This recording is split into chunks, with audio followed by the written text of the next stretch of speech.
Mark Robinson, first of all, most importantly, how's Chris Nash? No, he's fine. He got, as I say, got hit quite heavily on the head, and slightly concussed. So the protocol now is you've got to come off and get retested before you're allowed back on the pitch. And in a perfect world, an ideal world, you don't participate again during the day. So the game dictating the quality of the partnership between Wright and Brownie allowed him that luxury of being able to come back tomorrow and resume at some point tomorrow. Does he have to go to hospital and get checked out, Mark, or is it just a case of your own physios? No, it's the own physio. It's not deemed to be urgent enough to any more observations or anything else, but the physio will keep an eye on him, and I'm sure his roommate will as well. So good news is hopefully he'll be able to back tomorrow. Yeah, I would imagine he'd be next in. And what a terrific day for Sussex. Yeah, look, it was. It's obviously quite a flat wicket.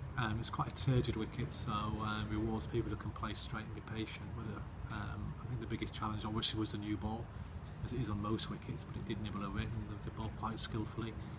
And then it's just sometimes starting, because you've got a lot of people in front of you, and you've got to, as I say, you hit fielders, and it can play on your ego a little bit. But once the two blokes got in, they made it look really flat, which is what I think it is, basically quite a flat wicket. What is it about Ben Brown and Luke Wright when they back together? Oh, they're good, aren't they? Because they contrast each other quite nicely, don't they? And they both like to hit the ball, so they get on well off the pitch. But as I say, they've got different games. One crunches off the front foot, one's a little bit more back foot orientated, so they put a lot of pressure on the lengths of a bowler.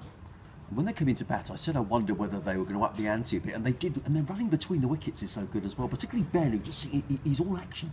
Well, he's a typical keeper, isn't he? He's fluffy, he's ugly, and he scores in funny areas, as a historical keeper does. But he gives, like you say, he gives good energy into the team. He's played well all year in four-day cricket, and you know, he's an important little player. He can counter-attack, and sometimes can counter-attack to get you into better positions, or sometimes he can be in a position where he can start to take the game away from the opposition.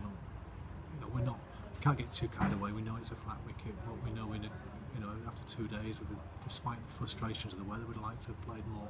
It's cost us a bit, but to be having lost the toss and it's a wicket that's had 100 overs already. It's had a 50 over match on it. The toss we'd have liked to do, but the aim is obviously to try and bat once and try and go big. So they're having to play on the last day on a wearing wicket as opposed to us. An awkward little sort of session at the end there, where really Sussex had sort of nothing to win and everything to lose, but Luke and Ben were still very positive in that session.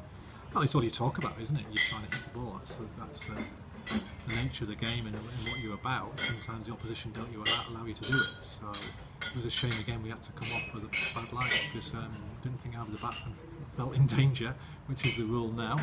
And you felt you lost an opportunity to push their scores along. Wright would have got his 100, but we'll come back tomorrow with 7 wickets back in the hutch, and hopefully having a great day that will hopefully put us in a real good position to have a real good go at them on the last match, on the last day. Terrific. Mark, thanks very much for joining me. Thank you.